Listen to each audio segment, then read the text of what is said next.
La chronique bourse, la quotidienne Zone Bourse, Anthony Bondin. Bonjour tout le monde, bienvenue dans ce point de marché Zone Bourse du vendredi 27 juin 2025. Le titre c'est « Les planètes s'alignent ». Le Nasdaq flambe, les planètes s'alignent donc et Donald Trump cherche le prochain Jérôme Powell en version malléable. Depuis quelques jours, l'empilage des bonnes nouvelles est monté plus haut que celui des mauvaises et ça crée évidemment un environnement propice à la prise de risque. La semaine, elle va se terminer sur un feu d'artifice de statistiques made in USA.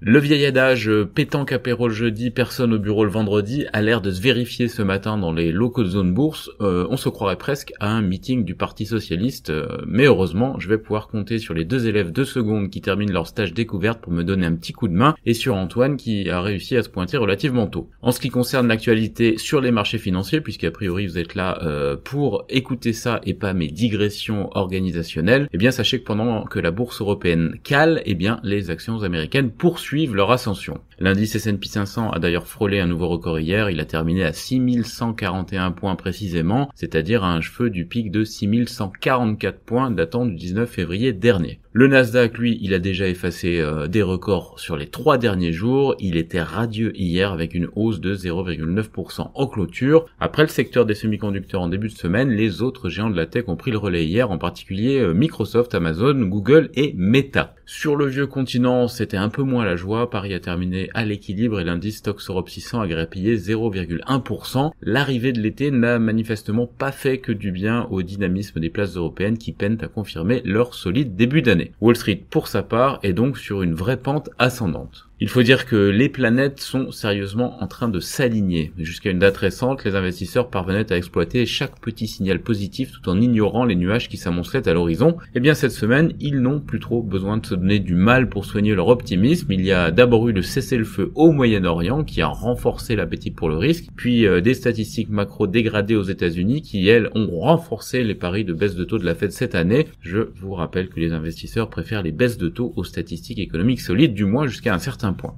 Et depuis cette nuit, on sait aussi que la Chine et les États-Unis ont trouvé un terrain d'entente. En effet, le secrétaire US au commerce Howard Lutnick a annoncé qu'une trêve commerciale a été signée entre les deux pays et qu'une dizaine d'autres accords sont imminents, sans donner par contre beaucoup de détails, ce qui explique probablement l'accueil positif mais un petit peu tiède des marchés asiatiques ce matin. Le compromis avec la Chine aurait été trouvé il y a 2 jours, alors sans être tout à fait amateur de conspiration, je note que cela coïncide avec le rebond du compartiment des semi-conducteurs américains que personne n'a vraiment été en mesure d'expliquer ces dernières 48 heures. Cerise sur le gâteau, les États-Unis ont prévu de retirer de la magnifique, sympathique, musclée et mignonne loi fiscale américaine la fameuse section 899 qui menaçait les investisseurs étrangers. Washington a obtenu en échange que les entreprises américaines soient exemptées de taux d'imposition minimal contenus dans l'accord fiscal de l'OCDE. C'est quand même pratique ces dialogues méliens, on demande ce qu'on veut quand on est le plus fort et en plus ça marche. Et on a une seconde cerise sur le gâteau, le Wall Street Journal a révélé cette nuit que l'UE envisage de réduire ses droits de douane pour conclure un accord avec les États-Unis.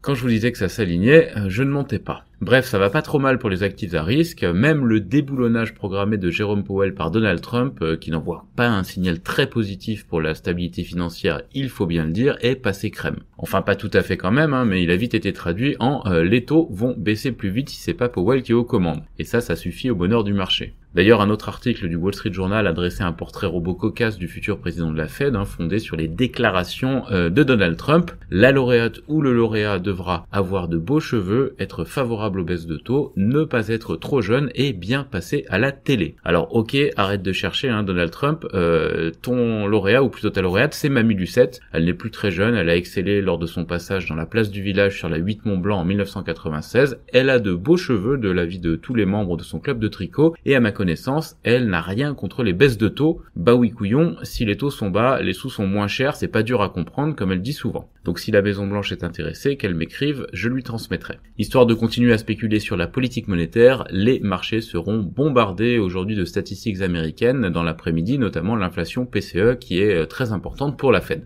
Du côté de l'Asie-Pacifique ce matin, le marché japonais est bien parti pour connaître sa meilleure semaine en 2 mois, en se rapprochant d'ailleurs des records qui remontent à l'été 2024. Le Nikkei 225 gagne en effet 1,4% sur la dernière séance hebdomadaire. L'accord commercial entre la Chine et les États-Unis ne provoque pas vraiment de réaction positive sur le continent, c'est-à-dire à Shanghai et ni à Hong Kong d'ailleurs, où les indices baissent légèrement ce matin. Du côté de la Corée du Sud, on souffre en fin de semaine, mais les gains copieux de mardi dernier devraient lui permettre d'enchaîner une 5e semaine de progression. L'Australie perd un peu de terrain, quand l'Inde est en légère progression, pas grand-chose à dire sur ces deux marchés. Les indicateurs européens, eux, ils sont haussiers après les annonces de Lutnick durant la nuit. Dans le volet société en France, 3 syndicats de la Société Générale appellent à la grève aujourd'hui pour protester contre la remise en cause du télétravail avec le retour au bureau 4 jours par semaine. Total Energy devient partenaire officiel du Tour de France. Unibail va quitter la côte australienne. La filiale italienne d'Amundi est parvenue à un accord avec ses syndicats sur les licenciements. Eurofins a annoncé le succès de sa nouvelle émission de Schuldschein pour un montant de 500 millions d'euros à 3,8%. La société de CRSI a signé un important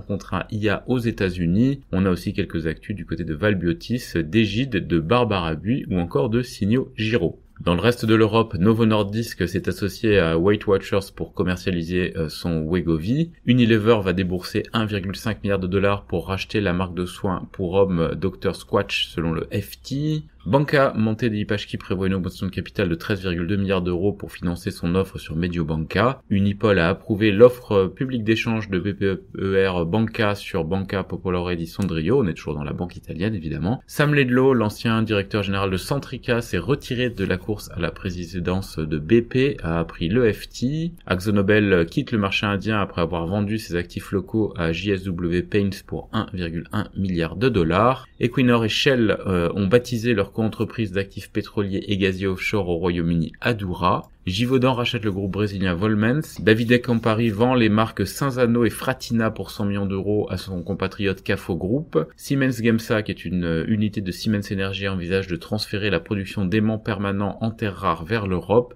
Et IMCD rachète le fournisseur pharmaceutique indien Trichem. En Amérique du Nord, Nike s'envole de 10% post-séance après des résultats en berne mais des promesses de restructuration. Apple finit par céder aux injonctions de l'UE sur l'App Store mais prévoit des recours. Omid Afshar, cadre chez Tesla et confident de longue date d'Elon Musk, a quitté le constructeur de véhicules électriques et Alimentation Couche-Tard doit vendre 35 stations-service pour faire avancer l'accord avec Giant Eagle, a décrété la FTC aux États-Unis. Dans le reste du monde, les actions de Xiaomi s'envolent après que son nouveau SUV a reçu près de 290 000 commandes en une heure. Woolworths va fermer son site marchand MyDeal d'ici la fin septembre. Toyota a annoncé une hausse de 6,9% de ses ventes de véhicules neufs en mai. Et Antofagasta a signé des contrats à $0 pour des livraisons de cuivre en milieu d'année avec certaines fonderies chinoises, a appris Reuters. Voilà, c'est terminé pour ce point de marché. Je vous souhaite une excellente journée et un très bon week-end à toutes et à tous.